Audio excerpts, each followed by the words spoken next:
ভাই, আচ্ছা। আপনার দ্রব্যমূল্যের যে ঊর্ধ্বগতি বর্তমানে, তার উত্তাপ কি আপনাকে স্পর্শ করেছে? কিছু তো ডেফিনেটলি করেছে।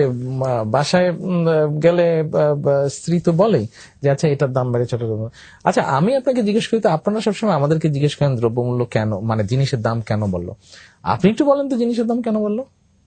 জিনিসের দাম বাড়ছে, নানা কারণ আছে আপনি ইন্টারন্যাশনাল। আপনি আপনি বলেন না। আচ্ছা একজন পলিটিশিয়ান হিসেবে আজকে আমি একজন সাংবাদিকের কাছে জানতে চাই, আপনি বলেন তো জিনিসের দাম কেন বাড়ছে।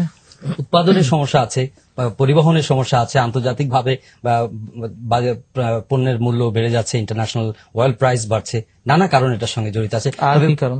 বাজারজাতকরণের সমস্যা আছে। বাজারজাতকরণের কি সমস্যা আছে?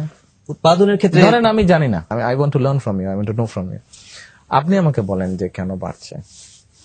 ধরেন চালের কেজি এখন যদি আমি ধরে নিই 19-20 টাকা, এভারেজ চালের কেজি 18 থেকে 20 টাকা যদি ধরে নিই আমি, এটাকে কেন 10 টাকা করা সম্ভব না? সম্ভব নয় কেন? আমি আপনার কাছে জানতে চাচ্ছি। সেটা আপনার বাজার ব্যবস্থার উপরে নির্ভর করছে, কি উৎপাদনের উপর নির্ভর করছে।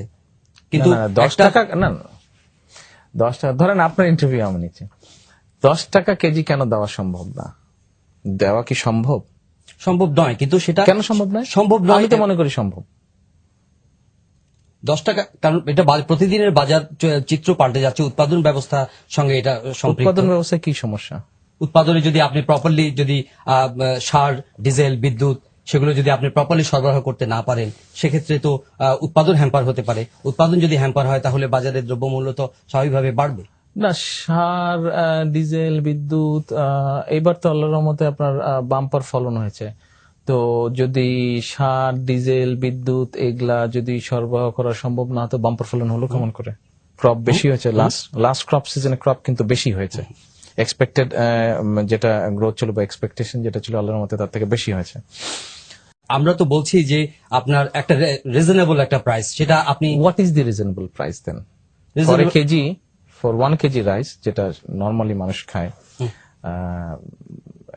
আপনার 28 বা 29 যেটা আছে, 28 বা 29 যেটা আছে চালে এরই, তো এটা ধরেন 10-12 টাকা কেজি যদি দিতে হয়, কি করা যায়, কেমন করে দেওয়া যায়?